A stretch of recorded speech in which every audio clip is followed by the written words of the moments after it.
நேர தாம்பத்தியம் இனி இயற்கை முறையில் சாத்தியம். More Naturals. Contact for more details. Mad Rabbit, India's finest audio wearable brand, starting at 999. படத்தை பார்த்துட்டு அது நல்லா இருக்கு நல்லா இல்லைன்னு சொல்றது வேற. ஆனால் கோவத்தோட வெளியில் வந்து எங்கே அவங்கன்னு தேடுறது இருக்குல்ல, அது ரொம்ப ரொம்ப கொடுமை. இந்தியாவிலே ரொம்ப அதிகமாக ட்ரால் பண்ணப்பட்ட படம் இதுவாக தான் இருக்குது. சிவா பட டைரக்டர் கூட அப்படி எடுக்க மாட்டாங்க. சிறுத்தை சிவா மேலே மிகப்பெரிய டவுட் இருக்குது. இவர் வந்து நிஜமாவே டைரக்டர் தானா இல்லை? ஒவ்வொருவரும் படம் பார்த்துட்டு வெளியில் வந்து காது வந்து நிச்சயமாக பாதிச்சிருக்கும். அதற்கு நிச்சயமாக அந்த படக்குழு குறைந்தபட்சம் ஒரு மன்னிப்பாவது கேட்கணும். இங்கே யாருமே வந்து இங்கே உள்ளூரில் இருக்காங்களா வெளியூரில் இருக்காங்களா எங்கே போனாங்க எதுவுமே தெரியல. நேற்றுலேருந்து எல்லாமே சைலண்ட் மோடுக்கு போயிட்டாங்க. முக்கியமாக சிறுத்தை சிவா இதுக்கு பதில் சொல்லி ஆகணும். World wide box office collection 58 கோடின்னு போட்டு ஒரு போஸ்ட் வந்துச்சு. முதல் நாள் கலெக்ஷன் தமிழ்நாடு தியேட்டர்களே 8 தான் கோடி. 8 கோடியே 25 லட்சம் என்னமோ சொல்கிறாங்க. அவ்வளோதான் முதல் நாள் வசூலே. அப்போ வேர்ல்டு வைடு எப்படி 58 கோடி வரும்? இவ்வளவு புதுசாக வர்ற பசங்க அவ்வளவு அற்புதமாக சிந்திக்கிறாங்க. இவ்வளவு சம்பளத்தை வாங்கிட்டு இப்போ சிறுத்தை சிவாலாம் வந்து லப்பர் பந்து டைரக்டர் வாங்கின சம்பளமாக வாங்கியிருக்க போகிறாரு. எத்தனை கோடி வாங்கியிருப்பார்? அப்போ அந்த வாங்கின காசுக்கு கொஞ்சமாவது நம்ம வந்து நேர்மையோடு நடந்துங்கிற ஒரு அறிவு இருக்கும். ஓகே சார், அடுத்து வந்து சிறுத்தை சிவா அவர்கள் வந்து அஜித் கூட தான் என்னைய போறாருன்னு ஒரு டாக்ஸ் வந்துட்டு இருக்கு சார். அது மிகப்பெரிய ஒரு அதிர்ச்சி வந்து அஜித் ஃபேன்ஸுக்கு ஒன்று கொடுத்துட்டு இருக்கு. அது எப்படி சார் பார்க்குறீங்க? அவ்வளோ ரசிகரும் வீட்டு முன்னாடி போய் தீ குளிச்சு செத்தா கூட அவர் கவலைப்பட மாட்டார். சிறுத்தை சிவாவோட ஒரு படம் கட்டாயமாக பண்ணுவார். யாரோ ஒரு தயாரிப்பாளர் எங்கே இருந்தாவது தலையில் துண்டை போட்டு வந்தால் அஜித் சிவா காம்பினேஷனில் ஒரு படம்.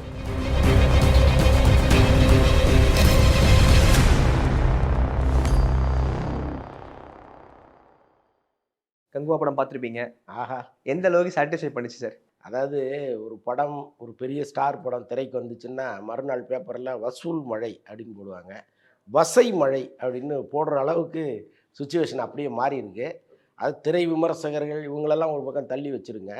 பொதுமக்கள் ரொம்ப ரொம்ப சாதாரணமானவர்கள், ஆட்டோ ஓட்டுறவங்க, அன்றாட கூலி தொழிலாளர்கள், இவங்க எல்லாருமே கொடுக்குற ரியாக்ஷன் இருக்குல்ல, ரொம்ப ரொம்ப பயங்கரமாக இருக்குது. இதற்கு பட நிறுவனம் நிச்சயமாக பதில் சொல்லணும். ஏன்னா இப்போ நாம் ஒரு படம் எடுத்தோம், பல கோடிகளை போட்டோம், உங்களுடைய பொழுதுபோக்காக கொண்டு வந்தோம், நீங்கள் எக்கடாவது கெட்டுப்போங்க அப்படின்னு சொல்லிட்டு போகிறது வேறு. ஆனால் ஒவ்வொருவரும் படம் பார்த்துட்டு வெளியில் வந்து காது வந்து நிச்சயமாக பாதிச்சிருக்கும். எல்லாரையுமே வந்து இந்த சவுண்ட் பொல்யூஷன் இருக்குல்ல, அது வந்து ரொம்ப எக்கச்சக்கமான ஒரு சவுண்ட் பொல்யூஷனாக மாறி இருக்கு. அதற்கு நிச்சயமாக அந்த படக்குழு குறைந்தபட்சம் ஒரு மன்னிப்பாவது கேட்கணும். பொதுமக்கள்கிட்ட ஐயோ இப்படி வந்து ஒரு டெக்னிக்கலாக ஒரு தவறு நடந்துருச்சு, தயவுசெய்து எங்களுடைய தவறை நீங்கள் பொறுத்துக்கணும்னாவது ஒரு ட்வீட் போடணும். அதுதான் நியாயம். ஆனால் இவங்க யாருமே வந்து இங்கே உள்ளூரில் இருக்காங்களா வெளியூரில் இருக்காங்களா எங்கே போனாங்க எதுவுமே தெரியல. நேற்றுலேருந்து எல்லாமே சைலண்ட் மோடுக்கு போயிட்டாங்க. முக்கியமாக சிறுத்தை சிவா இதுக்கு பதில் சொல்லி ஆகணும். ஏன்னா ஒரு தயாரிப்பாளர் அவர் பங்குக்கு எவ்வளோ பணம் கொடுக்கணுமோ கொடுத்துட்டாரு. சூர்யாவினுடைய நடிப்பை நீங்கள் குறையே சொல்ல முடியாது. அவ்வளவு பர்ஃபெக்டாக பண்ணியிருக்காரு இந்த படத்தில். எப்போவுமே அவர் படங்களில் கொஞ்சம் ஓவர் ஆக்டிங் இருக்கும். அது கரெக்டாக சில இடங்களில் தெரியும். நமக்கே எரிச்சலாக இருக்கும், ஏன் இவ்வளவு நடித்து கொட்டுறாரு அப்படின்னு. ஆனால் இந்த படத்தில் வந்து மில்லிமீட்டர் தாண்டாத ஒரு நடிப்பு, ரொம்ப அழகாக நடிச்சிருக்கிறாரு. ஆனால் அவ்வளவு உழைப்பும் மண்ணா போச்சுங்கிறது தான் ரொம்ப ரொம்ப வருத்தமாக இருக்குது. அதுக்கு முழு பொறுப்பையும் சிறுத்தை சிவா இருக்கும். ஓகே சார், இப்போ ஒரு படம் எடுக்கிறாங்கன்னா அந்த க்ரூ இருப்பாங்கல்ல சார், படம் பார்க்குறவங்க, டெக்னீஷியன்ஸ், அவங்க ஏதாவது ஒரு சொல்லியிருப்பாங்கல்ல சார், ஒரு ரிவ்யூ கொடுத்துருப்பாங்க படம் பார்க்கும்போது, இல்லை சார் கொஞ்சம் கம்மி பண்ணியிருக்கலாம், கொஞ்சம் ஒட்டாத மாதிரி இருக்குது அப்படின்னு சொல்லியிருக்கலாம்ல சார். எல்லாம் சொம்ப தட்டிகிட்டே இருந்திருப்பாங்களா சார் கூட படம்? சினிமாவில் இருக்கிற மிகப்பெரிய பிரச்சனையே அதுதாங்க. ஒரு இயக்குனரை சுற்றி ஒரு 10 பேர் இருப்பாங்க. இவங்க வந்து குறைகளை சொல்லவே மாட்டாங்க.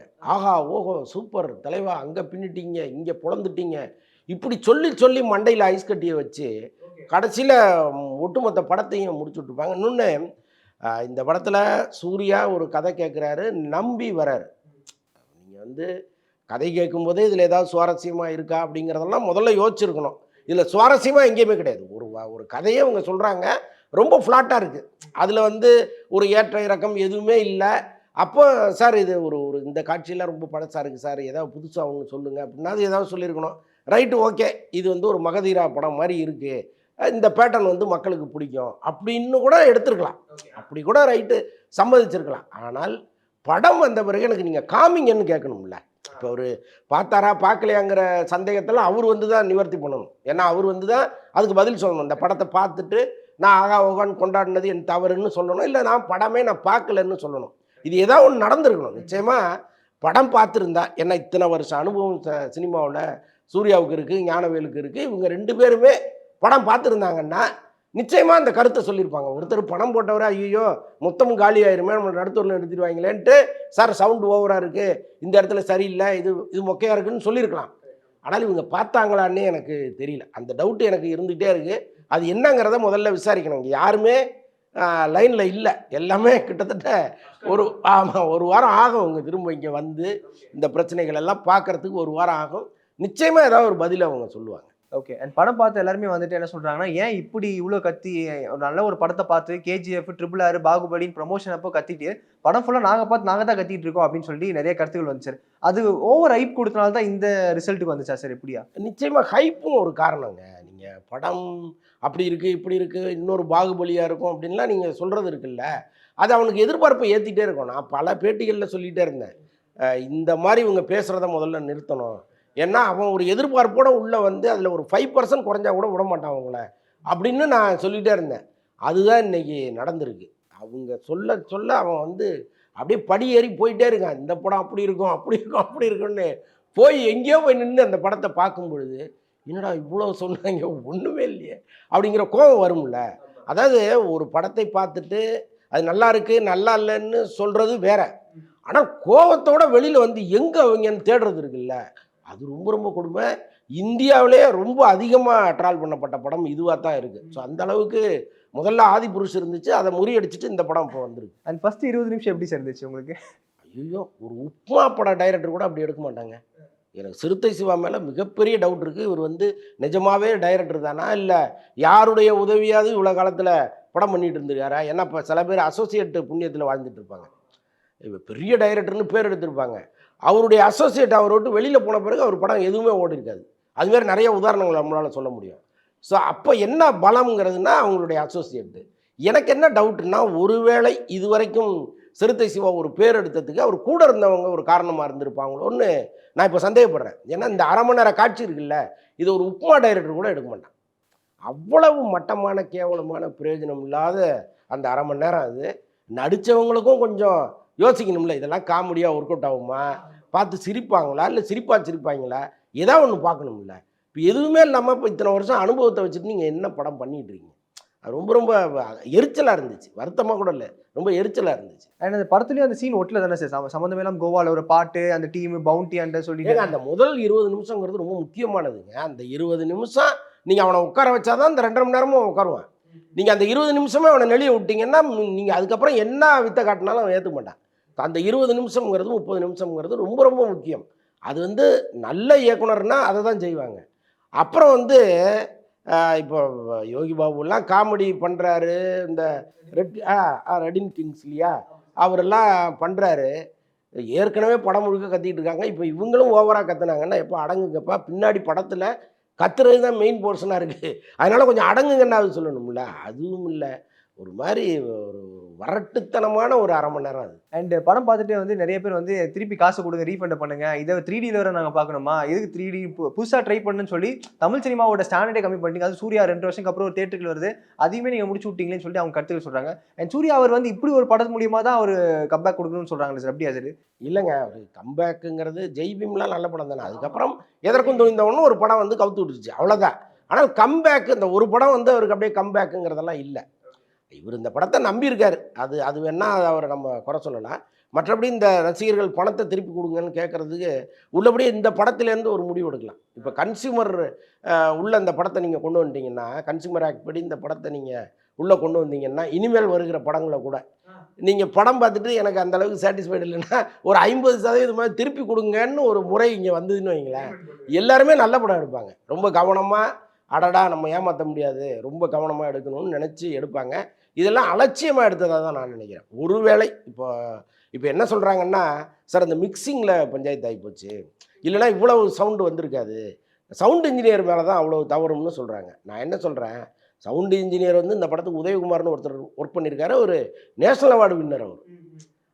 அவர் வந்து இங்கே தமிழ் சினிமாவில் எல்லாரும் விரும்புகிற ஒரு சவுண்ட் இன்ஜினியர்னால் உதயகுமார் தான்.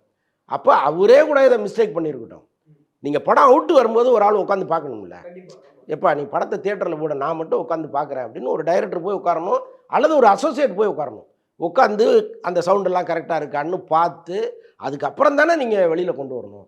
அப்போ அந்த அலட்சியம் இருக்குல்ல, அதுக்கு இவங்க ஏதாவது ஒரு ஒரு சன்மானமோ அல்லது ஏதோ ஒரு நிவாரணமோ அந்த மக்களுக்கு கொடுத்தானே ஆகும். அண்ட் படம் ரிலீஸ் ஆனதுக்கப்புறம் ஒரு 4 மணி 8 மணிக்கு வெயிட் பண்ணிட்டு இருந்தாங்க. World wide box office collection 58 கோடின்னு போட்டு ஒரு போஸ்ட் வந்துச்சு.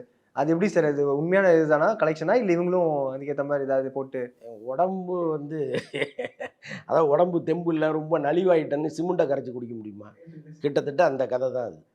நீங்கள் என்ன இந்த படம் என்ன பண்ணியிருக்குங்கிறது உலகம் முழுக்க எல்லாருக்கும் தெரியும். ஃபஸ்ட்டு ஷோ கட்டாயம் ஓடி இருக்கும். ஏன்னா எல்லாருக்குமே ஒரு எதிர்பார்ப்பு இருந்துச்சு. ஒரு ஒரு கூட்டமாக க்ரௌடாக வந்து நின்று அந்த படத்துக்குள்ளே போகிறதுக்கு நிறைய முயற்சி பண்ணியிருப்பாங்க. பல பேர் டிக்கெட் கிடைக்காம கூட வெளியில் போயிருக்கலாம். அந்த ஒரு ஷோ ஃபுல்லாக வர்றதுக்கு நிச்சயமாக ஒரு கேரண்டி இருக்குது. ஆனால் வெளியில் வந்து சொன்னவங்க, அந்த FDFSல பேசினவங்க, இது எல்லாமே மிகப்பெரிய தாக்கத்தை ஏற்படுத்தியிருக்கு. முதல் நாள் கலெக்ஷன் தமிழ்நாடு தியேட்டருகளே 8 தான் கோடி. 8 கோடியே 25 லட்சம் என்னமோ சொல்கிறாங்க. அவ்வளோதான் முதல் நாள் வசூலே. அப்போ வேர்ல்டு வைடு எப்படி 58 கோடி வரும்? அது நமக்கு நம்ப முடியல. இவங்க சொல்கிறபடி பார்த்தா 10,000 ஸ்க்ரீன் 12,000 ஸ்க்ரீன்னு சொல்கிறாங்க. எல்லா ஸ்க்ரீனும் ஃபுல்லாக வரதுக்கு வாய்ப்பு இல்லை. தமிழ்நாடு ஆயிருக்கலாம், கேரளா ஆயிருக்கலாம், ஆந்திரா கூட எல்லா ஷோவும் ஃபுல்லாக வரதுக்கு வாய்ப்பு இல்லை. அப்புறம் நீங்கள் நார்த்து போனீங்கன்னா உங்களுக்கு சூர்யாவை யாருக்குமே தெரியாது. அதில் திஷா பட்டானி இருக்காங்க, அப்புறம் சன்னி தியோல் இருக்கார். அவர் பேர் என்ன? பாபி தியோல் இருக்கார். ஸோ இவங்களுக்காக ஒரு கூட்டம் கூட உள்ளே வந்திருக்கலாம். பட் அது ஹவுஸ்ஃபுல் ஆகிற அளவுக்கு வருமானா டவுட்டு தான். அப்போ இந்த கணக்குங்கிறதே கிட்டத்தட்ட ஒரு பொய் கணக்கு தான். ஓகே சார், டிஎஸ்பி அவரோட மியூசிக் எப்படி சார் இருந்துச்சு? முதல் பாட்டு ஓகே, அதுக்கப்புறம் அவரே பாட்டு இறைச்சல், அதான் பாட்டு போட்டு போட்டு இறைச்சலாக உருவாக்கி. இல்லைங்க, பாட்டு கூட நல்லா இருக்குது. பேக்ரவுண்ட் மியூசிக் இருக்குல்ல, இப்போ மியூசிக் டைரக்டர் போட்டுருவாங்க, சவுண்ட் இன்ஜினியர் தான் உட்காந்து இந்த இடத்துட்ட இது வேணும், இந்த இடத்துட்ட இது கொஞ்சம் தூக்கலாக இருக்கணும், இந்த இடத்துட்ட மீடியமாக இருந்தால் போதும், இந்த இடத்துட்ட வேண்டவே வேண்டாம் அப்படிங்கிற முடிவை அவர் தான் எடுக்கணும். இப்போ அவர் என்ன பண்ணியிருக்காருங்கிறது தான் இப்போ ஃபைனல் கேள்வியாக இருக்குது. உள்ளபடியாக அவர் குற்றவாளியாக இருந்தாருன்னா அவர் மேலே டிஃபர்மேஷனே போடலாம் ஞானவேல் ராஜா. ஏன்னா இன்றைக்கி ஆல்மோஸ்ட் ஒரு 100 கோடிக்கு கடனாளியாக மாறிட்டார் அவர். இப்போ 100 கோடி ஒரு ரீஃபண்ட் பண்ணி ஆகணும். ஒரு பக்கம் சூர்யா வந்து 75 கோடி ரூபா கொடுத்துருக்கிறாரு, அதை தாண்டி 100 கோடி ரூபா அவர் ரீஃபண்ட் பண்ணி ஆகணும். ஸோ அப்படி ஒரு சிக்கலில் மாட்டிகிட்டு இருக்காரு. அப்போ இதற்கெல்லாம் காரணமானவர் யார்? அந்த அந்த ஒரு புள்ளி யார்? ஒன்று டைரக்டர், இல்லைன்னா சவுண்ட் இன்ஜினியர். 2 பேரையும் கொண்டு வந்து நிறுத்துங்க, பாதி பணத்தை அவங்கள்ட்டேருந்து பிடுங்குங்க, அதுதான் சரியாக இருக்கும். புரியுது சார். இப்போ நீங்கள் சொல்கிற மாதிரி 100 கோடி வந்து அவர் தரணும், கடனாளி ஆகிட்டான்னு சொல்லிடல சார். ஆனால் வந்து ஃபர்ஸ்ட் ஷோ முடிஞ்சதுக்கப்புறம் ஞானவேல் அவர்கள் போய் பேட்டி கொடுக்கறதுல ஃபேமிலி ஆடியன்ஸ் கொண்டாடுறாங்க, ஃபேன்ஸ்லாம் கொண்டாடுறாங்க அப்படின்றாரு சார். இது இல்லை அது நம்ம குறை சொல்ல முடியாது. ஏன்னா அவ்வளோ பணத்தை போட்டால் ஒரு மனுஷனுக்கு நிச்சயமாக ஒரு பதட்டம் இருக்கும். ஐயோ இப்படி ஒரு நெகட்டிவ் ரிப்போர்ட் வந்துடுச்சு, இதில் கொஞ்சமாவது நம்ம எடுத்துட்டோம்னா ஓரளவு கடன்லேருந்து தப்பிச்சிடலாமங்கிற ஒரு பதட்டம் இருக்கும். அதை நம்ம தவறுன்னு நம்ம சொல்ல முடியாது. இப்போ பல பேர் என்ன சொல்கிறாங்க அப்படின்னா, ஞானவேல் ராஜா ஓவராக பேசிட்டாரு, சூர்யா ஓவராக பேசிட்டாருன்னு சொல்கிறாங்க. சூர்யா ஓவராக பேசுனது கூட நம்மளால் மன்னிக்க முடியாது. ஆனால் ஞானவேல் ராஜா சொன்னதை நம்ம ஓரளவு கன்சிடர் பண்ணலாம். எப்போவுமே ஒரு படத்திற்காக பணத்தை கொட்டுறவர் அதை வியாபாரம் பண்ணுவதற்காக 1000 பொய்களை கூட சொல்லுவார். அதை வந்து அது பொறுத்துக்கிற பொய் தான். இப்போ ஒன்றும் இல்லை, நம்ம காலகாலமாக இங்கே பார்த்துட்ருக்கோம். ஃபேர் அண்ட் லவ்லி தடவுனீங்கன்னா 3 மாதத்தில் வெள்ளையாயிடலான்னு சொல்கிறேன். யாராவது வெள்ளையாக இருக்காங்களா? யாராவது கேட்டிருக்கோமா? அப்போ கம்பெனியில் அவன் விற்கும்போது அவன் விற்கிறதுக்கு என்ன போய் வேணாலும் சொல்லுவான். அப்படி தான் நம்ம இதை எடுத்துக்கணுமே தவிர இதை ஒரு பெரிய தேசிய குற்றமாலாம் மாற்ற முடியாது. அன்னைக்கு அவர் பேசினது கூட கிட்டத்தட்ட நான் அவரை பரிதாபமாக தான் பார்க்குறேன். தெரியாமல் போய் சிக்கிட்டார் இதில் அப்படிங்கிற மாதிரி தான் நான் அதை பார்க்குறேன். அண்ட் படம் பார்த்ததுக்கப்புறம் ஒரு விஷுவல், ஒரு கிராண்ட் அப்படி தியேட்டரிக்கல் எக்ஸ்பீரியன்ஸ் மாதிரி தான் சார் இருந்துச்சு. அதில் குறையே இல்லை சார். அதான் டேரக்டர் டிஓபியாக இருக்கட்டும் அண்ட் அவங்க பண்ண ஒர்க்ஸாக இருக்கட்டும் எல்லாமே அவங்களுடைய சிறப்பு பண்ணியிருக்காங்க. ஆனால் கதையில் தான் கொஞ்சம் கோட்டை வேண்டி தான் சொல்கிறாங்க சார். அந்த போர்ஷன்ஸில் எப்படி சார் இருக்குது? கதை அப்பா மேக்ஸிமம் கதை வந்து ஒருத்தருக்குமே புரியல. முதல்ல நீங்கள் ஒரு 5 தீவை காமிக்கிறாங்கன்னா ஒரு தீவிலையும் தனியாக ஒரு காட்சி இருக்கும். நீங்கள் அந்த க்ரௌடெல்லாம் தள்ளிட்டு ஒரு குடும்பம் இருக்கும்ல, அந்த குடும்பத்தை நீங்கள் காமிக்கணும். அதுக்கப்புறம் அந்த காட்சிகள் அப்படியே விரிந்து போகும்போது அந்த கிராமத்தை காமிக்கணும், அந்த கூட்டத்தை காமிக்கணும். அப்போ தானே நம்ம அது என்ன நிலப்பரப்பு, அதனுடைய தன்மை என்ன அப்படிங்கிறதெல்லாம் நமக்கு புரியும். அந்த மாதிரி இவங்க எதுவுமே கேட்கல. எடுத்தோடனே கூட்டமாக கும்பலாக கத்திகிட்டே இருக்காங்க. அப்போ நீங்கள் என்ன உணர முடியும்? அது ஒன்று. இன்னொன்று, ஏதாவது ஒரு காட்சி இந்த படத்தில் புதுசாக இருக்கா நீங்கள் சொல்லுங்கள். எதுவுமே கிடையாது. இவன் வந்து இவன் அடிக்கிறான், அவன் வந்து அவன் அடிக்கிறான், அப்படி மாறி மாறி அடிச்சுட்டே இருக்காங்கன்னா இதில் என்ன புதுமையாக காட்சிகளை நீங்கள் வச்சுருப்பீங்க? என்ன திருப்பம் இருக்குது?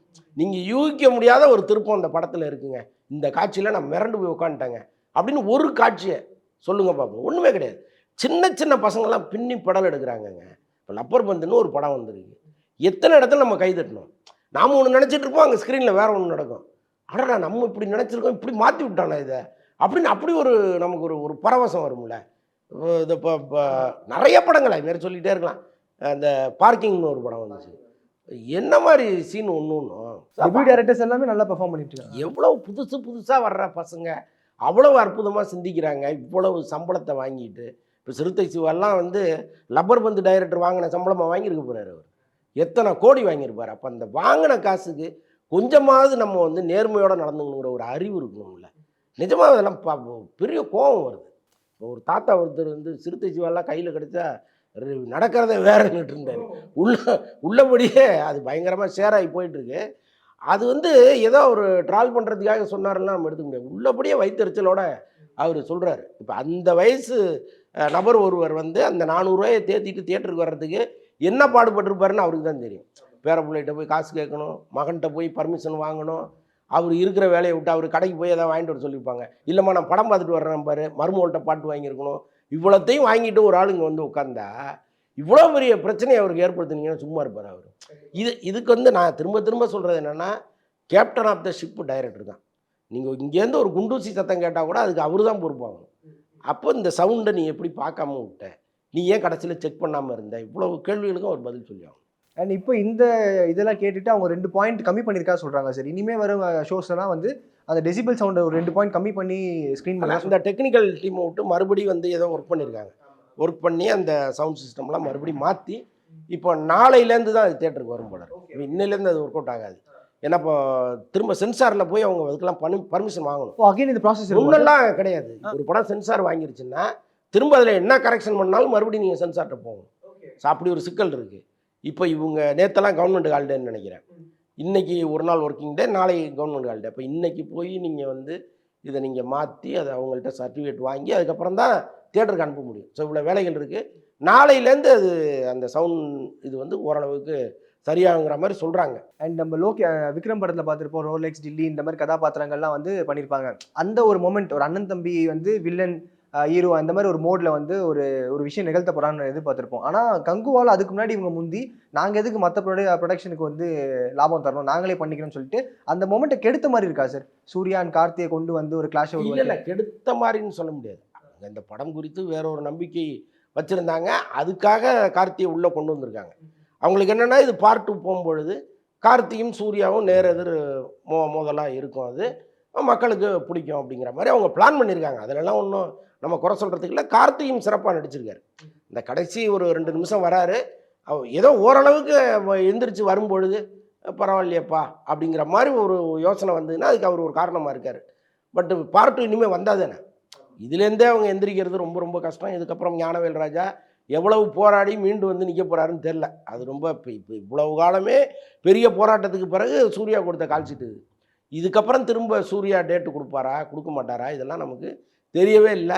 என்ன ஆக போகிறாருன்னு நமக்கு தெரில. அதுக்கப்புறம் தானே பார்ட் 2 பற்றி யோசிக்கணும். அண்டு படத்தில் வந்து அந்த குரோக்கடைல் சீனு, அதில் பாட்டு இதெல்லாம் ஒட்டின மாதிரி இருந்துச்சா சார் உங்களுக்கு? இல்லை பேட்சாக எடுத்து கட் பண்ணி? எதுவுமே ஒட்டலாங்க. ரொம்ப எதிர்பார்த்த ஒரு காட்சி. இப்போ நீங்கள் அங்கே ஒரு குரோக்கடையில் காமிக்கிறேன், அப்போ சூர்யா வந்து கொல்ல போகிறாருங்கிறது நமக்கு ஆட்டோமேட்டிக்காகவே தெரிஞ்சிருது.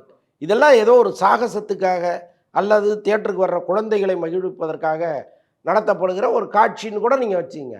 இதை விட பயங்கரமாக வீடியோ கேம்ஸில் இருக்குது.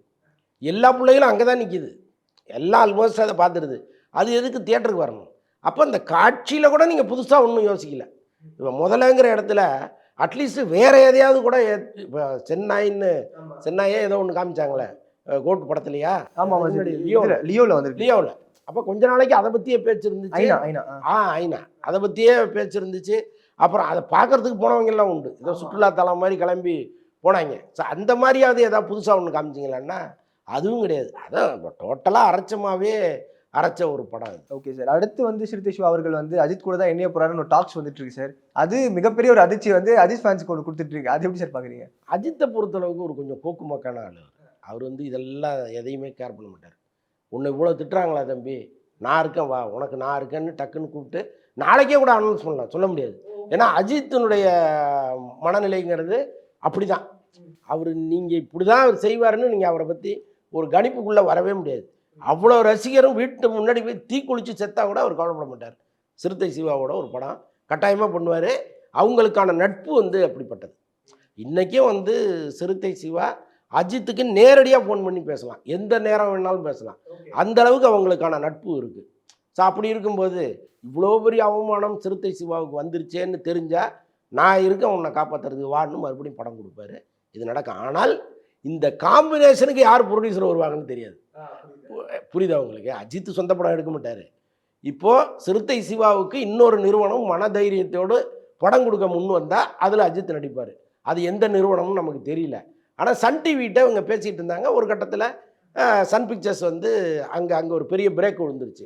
இப்போ இனிமேல் சன் பிக்சர்ஸ் வந்து சிறுத்தை சிவாவை வச்சு படம் பண்ண மாட்டாங்க. ஏன்னா இப்போ இவ்வளோ பெரிய டிசாஸ்டர் கொடுத்த பிறகு என்ன நம்பிக்கையில் இன்னொரு படத்தை அவங்க கொடுப்பாங்க? அப்போ யாரோ ஒரு தயாரிப்பாளர் எங்கேருந்தாவது தலையில் துண்டை போட்டு வந்தால் அஜித் சிவா காம்பினேஷனில் ஒரு படம் வரும். Okay sir. அண்ட் இப்போ தமிழ் சினிமாவில் இது தாண்டி பெரிய படங்கள் அடுத்து ஒன்று தான் எதுவுமே இல்லை சார். இப்போ அடுத்து புஷ்பா மட்டும் தான் இருக்குது. தக்லைஃப் வருது. தக்லீஃப் அதான் இப்போ இந்த காலகட்டத்தில் எதுவுமே எப்படி சொல்கிறது, ஒரு பேண்டேட் போடுற அளவுக்கு எதுவும் இல்லை. இப்போ எப்படி சார் அது குட்டி குட்டி படங்கள் வந்தால் மறுபடியும் மீண்டு எழுவான் தமிழ் சினிமா? குட்டி குட்டி படங்கள் தாங்க தமிழ் சினிமாவை காப்பாற்றுது. இன்றைக்கும் வந்து சின்ன சின்ன படங்கள் ஓடி தான் தியேட்டர்கள் வந்து சஸ்டெயின் பண்ணிகிட்டு இருக்காங்க, லாபம் பார்க்குறாங்க. இன்னொன்று பெரிய படங்கள் தியேட்டருக்கு வரும்போது இவங்க கேட்குற பர்சன்டேஜ் இருக்குது பாருங்கள், அது கொள்ளையடிக்கிற அளவுக்கு இருக்குது. இப்போ தியேட்டருக்காரங்களுக்கு வந்து 35% கூட கிடையாது, 25% உனக்கு 75% எனக்குன்னு கேட்குறாங்க.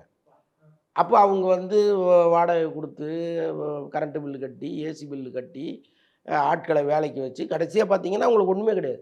ஸோ அப்படிப்பட்ட சூழலில் ஒவ்வொரு தியேட்டரும் போகுது. ஆனால் சின்ன படங்களுக்கு அப்படி கிடையாது, 50-50 கூட கொடுக்குறாங்க. அப்போ படமும் நல்லா ஓடுது, அவங்களுக்கு லாபமும் பெரிய அளவு வருது. ஸோ அந்த மாதிரி நிறைய படங்கள் சின்ன படங்கள் தான் காப்பாற்றுது. அண்ட் இப்போ நீங்கள் பார்த்தீங்கன்னா தீபாவளியில் அந்த அமரன் லக்கி பாஸ்கர் தான் இப்போவும் வந்து அதிக ஷோஸ் போட்டு மறுபடியும் ரீஃபில் பண்ணுற மாதிரி சொல்கிறாங்க. அதுதான் இப்போ அவங்களுக்கு ஆபத் பாண்டவ மாதிரி காப்பாற்றி. ஆமாம், நல்ல வேலை. அது இது லக்கி பாஸ்கர் கூட கொஞ்சம் இன்டீரியராக போனால் பெருசாக புரியாது. பட் அமரன் வந்து பெரிய அளவு மறுபடியும் ஓட ஆரம்பிச்சிச்சு. Okay sir. ஆனால் அதுக்கப்புறம் விடாமுயற்சி பற்றி ஏதாவது டாக்ஸ் இருக்குமா சார்? ஏன்னா ஒரு ஃபோன் கால் கூட ரீசெண்டாக இப்போ ஸ்ப்ரெட் ஆகிடுச்சு சார். சுரேஷ் சந்திர அவர்களுக்கே வந்து ஒரு ஃபேன் வந்து கால் பண்ணி அப்டேட் சொல்லுங்கள் சார் அப்படின்னு சொல்லி கால் பண்ணா. அவர் வந்து ஃபோனை வைங்கப்பா அப்படின்ட்டு அந்த மாதிரி நிலைமைக்கெல்லாம் உட்கொண்டு ஆகிட்டாங்க. ஸோ விடாமுயற்சி பற்றி ஏதாவது அப்டேட் இருக்குமா சார்? பொங்கலுக்கு வருமா? அந்த படத்தை பொறுத்தளவுக்கு ஒரு 10 நாள் அஜித் டேட்டு கொடுத்தா முடிஞ்சிடும். ஆக்சுவலாக இந்த படத்தில் ஒரு தாடியோடு இருக்கார் குட் பேட் அக்லியில், அதுக்கு வந்து தாடி எடுக்கணும் போல இருக்குது. ஸோ அதனால் இந்த படத்தை முடிச்சுட்டு நான் தாடி எடுத்துகிட்டு வரேன்னு சொல்லியிருக்காரு. ஸோ ஜனவரிக்குள்ளே ஒரு டேட்டு தருவாருங்கிற மாதிரி சொல்கிறாங்க. அண்ட் ஓவரால் கங்குவால உங்களுக்கு பிடிச்சதாவது இருக்கா சார்? படம் பார்க்கும்போது ஓரளவுக்கு ஃபீல் குட்டாக இருக்குப்பா அப்படின்னு ஏதாவது ஒரு மொமெண்ட் இருக்குமா? ஒரு பாடல் மட்டும் இருந்துச்சு, ஒரு மாதிரி ஒரு மெலடி பாட்டு மட்டும் ரொம்ப பிடிச்சிருந்தது. அந்த இடம் மட்டும் கொஞ்சம் ப்ளசண்ட்டாக இருந்துச்சு. பாக்கி சொல்கிறதுக்கு எங்கேயுமே எதுவுமே இல்லை. ஓகே. அண்ட் ஆடியன்ஸ் வந்து ரொம்ப எவால்வ் ஆகிட்டாங்களே சார். படம் பார்த்துட்டு நல்லா இல்லைன்னு சொல்லிட்டு போகிற அளவுக்கு ரொம்ப ஸ்ட்ராங்காக இருக்காங்க. சில பேர்லாம் கொஞ்சம் பூசி மொழிகி இல்லை ஓகேன்னு சொல்லிட்டு போவாங்க. அதனால் அந்தளவுக்கு படம் பார்த்து புரிகிற அளவுக்கு ஆடியன்ஸ் எவால்வ் ஆயிருக்காங்களா? அதை பற்றி எப்படி சார் பார்க்குறீங்க நீங்கள்? இல்லை ஆடியன்ஸ் வந்து இந்த படத்துக்கு கோவப்பட்ட மாதிரி எந்த படத்துக்கும் கோவப்பட்டு நான் பார்க்கல ரீசெண்ட் டேஸில். ஏன்னா அதில் வந்து ப்ளஸ் இருக்கும் மைனஸ் இருக்கும், ரெண்டுத்தையும் அலசுவதற்கான சூழல் அவங்களுக்கு இருந்துச்சு. ஆனால் இந்த படத்தை பொறுத்தளவுக்கு வெறும் மைனஸ் மட்டும்தான் இருக்குது. அப்போ முழு கோவத்தோடு வெளியில் வரான். அது சின்ன பசங்க வந்து வேறு லெவலில் அதை ட்ரோல் பண்ணுறாங்க. எனக்கு வந்து இந்த படத்துக்கு கட்டிக்கிட்டு கொஞ்சம் பேர் வராங்க, எவ்வளோ பேருடைய உழைப்பு இருக்குது அதுக்குள்ளே, இதெல்லாம் பார்க்க மாட்டிங்களா அப்படின்ட்டு வராங்க. எல்லா படத்துக்கும் தான் உழைப்பு இருக்குது, எல்லா தொழிலையும் தான் உழைப்பு இருக்குது. ஒரு மளிகை கடையில் பொட்டலம் கட்டுறவருக்கு உழைப்பு இல்லையா என்ன? எல்லா இடத்துலையும் உழைப்பு இருக்குது. நீ வாங்குகிற சம்பளத்துக்கு ஏற்ற வேலை செஞ்சியாங்கிறது தான் நம்ம கேள்வி. இப்போ நாள் முழுக்க மளிகை கடையில் நிற்கிறான், அவனுக்கு 10 ரூபா 15 ரூபா சம்பளம் கொடுக்குறீங்க. அதே நாள் முழுக்க நிற்கிற சூர்யாவுக்கு நீங்கள் கோடிக்கணக்கில் சம்பளம் கொடுக்குறீங்க, டைரக்டருக்கு கோடிக்கணக்கில் சம்பளம் கொடுக்குறீங்க. இப்போ வாங்குகிற கோடிக்கு நீ யோக்கியமாக வேலை பார்க்குறியாங்கிற கேள்வி கேட்கணுமா வேணாமா? அப்போ கேட்க தான் செய்வான். அங்கே உழைப்பு இருக்குன்னா எல்லா இடத்துலையும் தான்டா உழைப்பு இருக்குது. உங்கள் வாங்குகிற சம்பளத்துக்கு ஏற்ற மாதிரி வேலை செய்யுங்க, கொஞ்சமாவது இந்த சம்பளத்தை மனசில் வச்சுட்டு வேலை செய்யுங்கிறது தான் இவங்க கோபப்படுறதுனுடைய பொருளே அதுதான். அதை இவங்க முதல்ல புரிஞ்சுக்கணும். சிறப்பு சார், உங்கள் நேரத்துக்கு ரொம்ப நன்றி. Thank you sir. நன்றி. நீண்ட நேர தாம்பத்தியம் இனி இயற்கை முறையில் சாத்தியம். மான் naturals. Contact for more details. Mad Rabbit, India's finest audio wearable brand, starting at 999.